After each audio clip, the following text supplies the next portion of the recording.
Tak kipau hajar ngot mi kipat kukizu mandawa ya kecing ya syongsuk ke syongsan hapo manipu hakaba da kecing rai penrem ba home minister don kam ban le ka budai ban kran hapo kayeng bishar na kabenta kecing yom snam pat kecing ya kajia hapo manipu da kecing dawa kila kren benyau pat kila kren hadu bagi pan ya kecil so. And make the statement correctly. And please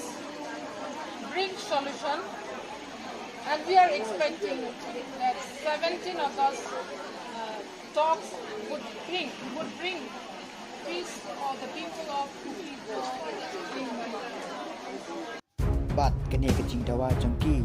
ya kecing syongsuk syongsan bagi ong Pamenta la shis pa sengi kenti kani kecing ya snam po manipu kam siam lakut sadia na kata kadau la dalong kepala di keparit ya home minister Amit Shah on kan nei penuan rano ya kecing sok apo manipu lada uday da ubriu badon ya kam simbriu om kam simsu nama agni shis pa sengi balalik no home minister Kren AA Bat Chief Minister Biren Singh Om Kren AA Bat kata kepenlong Yangi Mangin Keno Ba Uday Baton ya kaman sim sui Wamdon ya kaman sim riu Kaman sim bang sehulam Na kata kadau Hakani kasngi Kilami daki po hajanut kiku kisu Pandawa ya jing ya syongsuk ya syongsan Mani sengutu jingmut langno Hakaway Ka kanhun Bat kaway Jat penriu hapo manipu na kata kadau bunjat kecingnya kecil mulai kecil hapo manipu yang lano memerai kecil syongsuk syongsai nama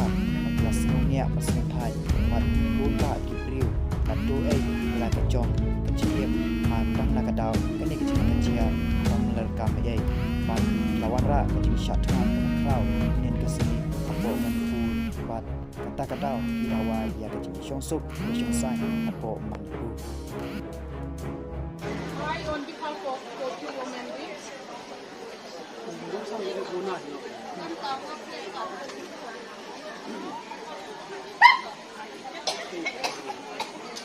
I on behalf of the two women team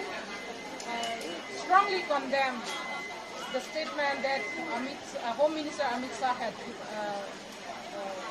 a statement on Parliament that we condemn strongly